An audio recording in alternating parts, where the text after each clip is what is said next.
एक हंसता खेलता परिवार, लेकिन शायद ये किसी को नहीं पता था कि उस हंसते खेलते परिवार में उस परिवार को खत्म करने की साजिश बुनी जा चुकी है। जिस बेटे को माँ बाप ने पाल पोस कर बड़ा किया, जिसको उंगली पकड़कर चलना सिखाया, वही कलयुगी बेटा उस परिवार की मौत की पटकथा लिख रहा था।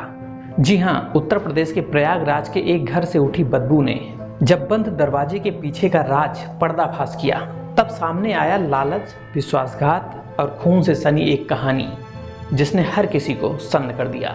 जब एक घर से 4 लाशें बरामद हुई और घर के चारों तरफ दीवारों में कुछ भी दिख रहा था तो बस खून की छींटें ही। ये खून की वही छींटें थी जो किसी अपनों ने ही बहाई थी। और फिर ऐसा खुलासा जिसने पूरे हत्याकांड की तस्वीरें बदल कर रख दी। आखिर कैसे लालच ने रिश्तों का कत्ल कर दिया और कैसे 12 घंटों में खुली इस दर्दनाक हत्या की कहानी।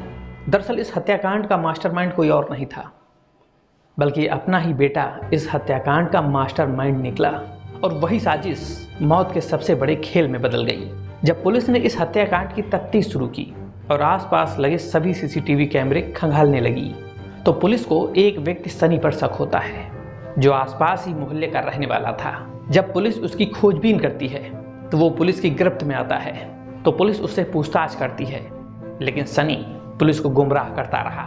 लेकिन जब पुलिस ने सनी से सख्ती से पूछताछ की तो उसने अपने जुर्म की सारी दास्तां बयां कर दी। उसने बताया कि माँ बाप और बहन की हत्या में उसका बेटा अभिषेक मास्टरमाइंड है। उसने इस हत्याकांड में सनी को अपने साथ शामिल किया था।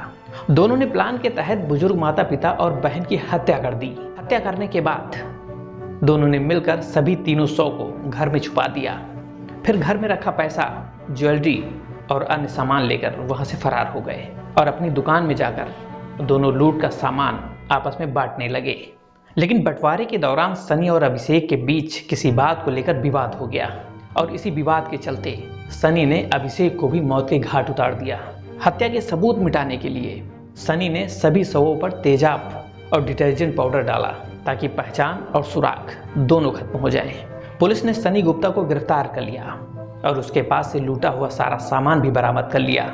जहां जांच में यह साफ हो गया कि कर्ज, लालच और विश्वासघात का यह खतरनाक खेल था जिसने एक हंसते खेलते परिवार को मौत की नींद सुला दी।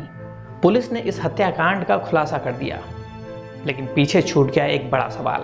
क्या ये लूट की कहानी थी या फिर रिश्तों पर लगे उस भरोसे का दाग जिसे इंसानियत शायद कभी भी माफ नहीं कर पाएगी।